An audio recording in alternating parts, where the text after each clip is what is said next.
சென்னை மற்றும் புறநகர் பகுதிகளில் இரவில் இருந்து விட்டு கனமழை பெய்து வருகிறது. அதனை அண்மை செய்தியாக பார்த்துக் கொண்டு வருகிறோம். அடுத்த 2 மணி நேரத்திற்கு சென்னையில் மிதமான மழைக்கு வாய்ப்புள்ளதாகவும் வானிலை ஆய்வு மையம் தகவல் தெரிவித்துள்ளது.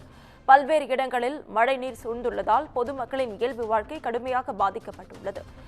இதுகுறித்த முழு விவரங்களை வழங்க செய்தியாளர் கீதன் நம்மோடு இணைப்பில் காத்திருக்கிறார். கீதன், வணக்கம். விவரங்கள் என்ன?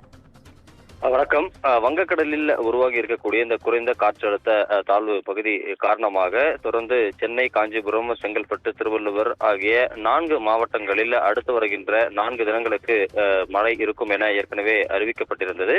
அந்த வகையில் நேற்று இரவு முதல்ல சென்னையில் பல இடங்களில் பரவலாக கனமழை பெய்து வருகின்றது. சில நேரங்களில் அது விட்டு மழை பெய்து வரக்கூடிய நிலையில் தற்போது சென்னை வானிலை ஆய்வு மையம் அடுத்து வரக்கூடிய 2 மணி நேரத்திற்கு மிதமான மழை இருக்கும் என அறிவித்துள்ளது.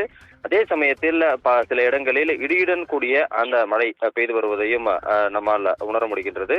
அடுத்த 2 மணி நேரத்திற்கு கனமழை இருக்கும் என்று அறிவிக்கப்பட்டிருந்தாலும் இன்று நாள் முழுவதுமே அவ்வப்போது மழை விட்டு இருக்கும் என்பது வானிலை ஆர்வலர்களின் கருத்தாக இருக்கின்றது.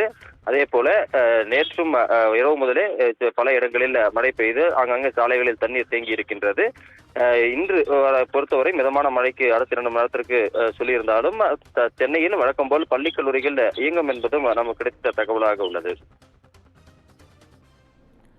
விவரங்களுக்கு நன்றி கீதன்.